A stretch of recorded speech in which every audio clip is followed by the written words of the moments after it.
Mark from Nebari Bonsai Canada.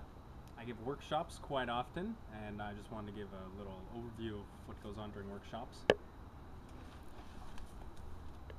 This is a 3-gallon plant. Workshops in all sizes, 1 gallons, 2 gallons, 3 gallons, 5 gallons, occasional 7-gallon.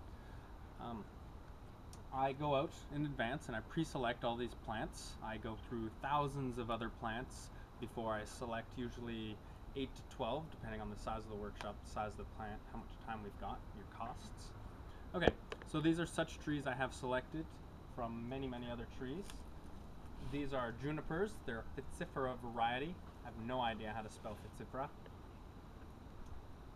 These are glorious plants. They have a caliper of about 1.5 inches, 4.5 centimeters maybe. These are leftover plants from a workshop that I had recently.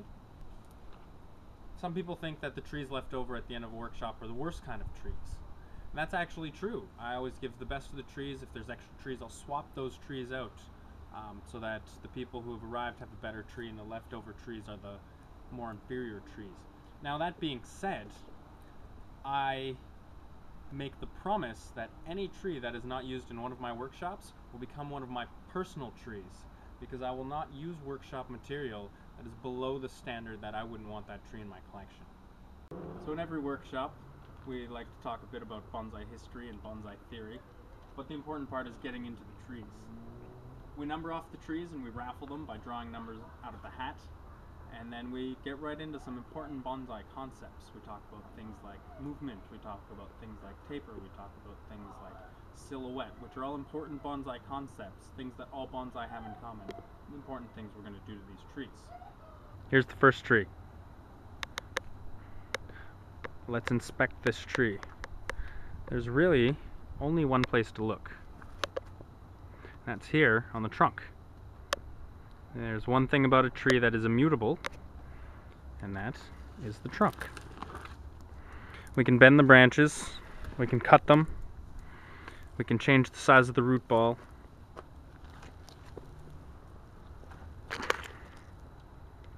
But the trunk will always be the same. So what we want to look at is the trunk.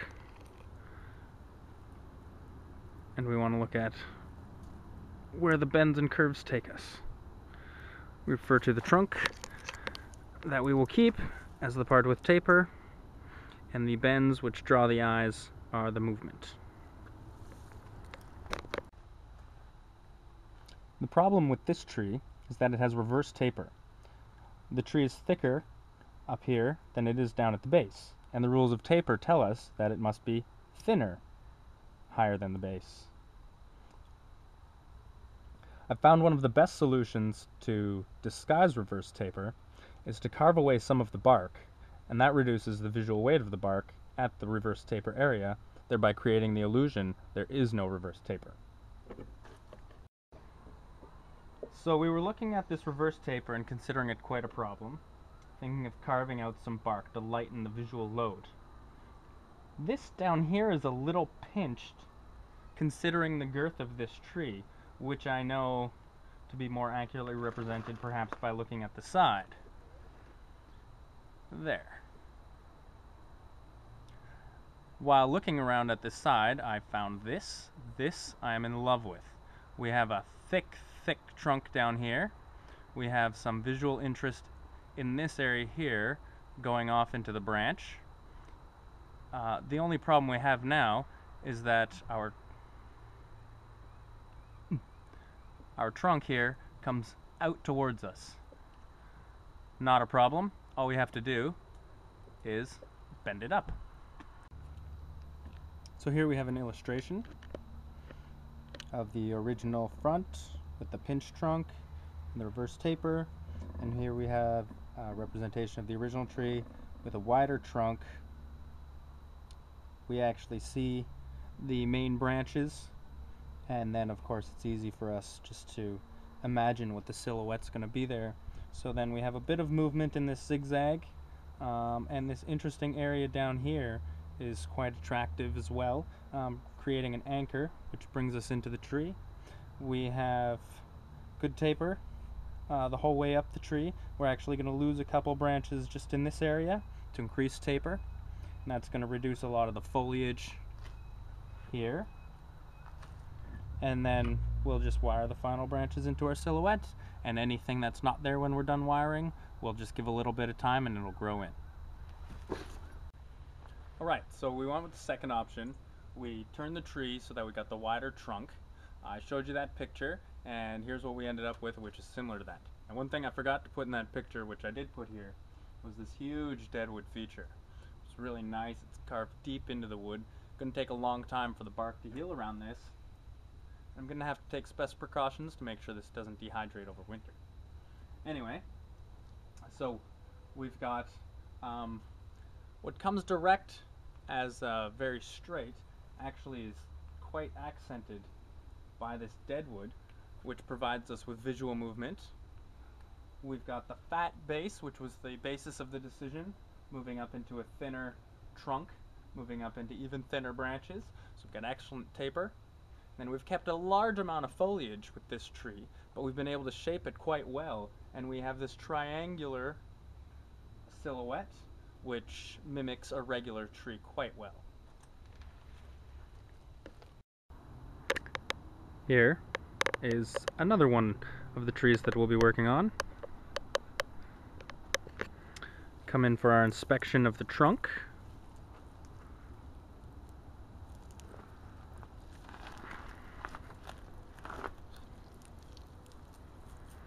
What I can see that you can't see is how the trunk comes all the way from here, up here, into here, all the way from here, up here into here, and then it swoops up again. I'm not sure if we'd end up keeping this, or if we would follow off into this branch here. Alright, this was tree number 2. If we're counting by numbers. I have also preserved the nice trunk and revealed it to the open eye. I've got taper where it's larger down here, it's smaller here, and it gets smaller again up at the top. I have worked on foliage. Now I've actually got a choice here, and this choice is actually not going to be made today. But I can keep this top with this sort of, silhouette, or I can actually take this out and I can just have this one layer here with this second layer down here. This area over here, of course, will just go in the springtime when this tree's had some time to take some energy from here, redistribute it through the rest of the plant. Here's another one of our bits for our junipers.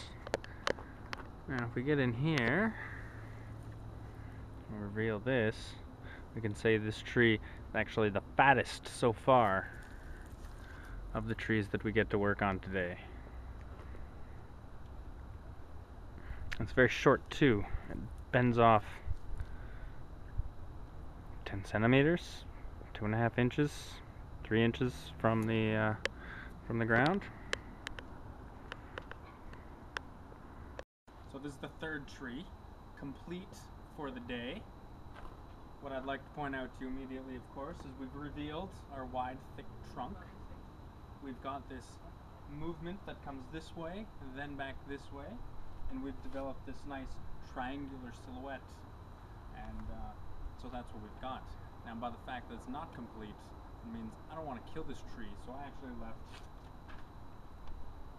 almost 2/3 of the tree alive and together, and yet since only this is the tree, I'm going to have to cut these off probably next season, maybe one in the spring, maybe one in the next fall.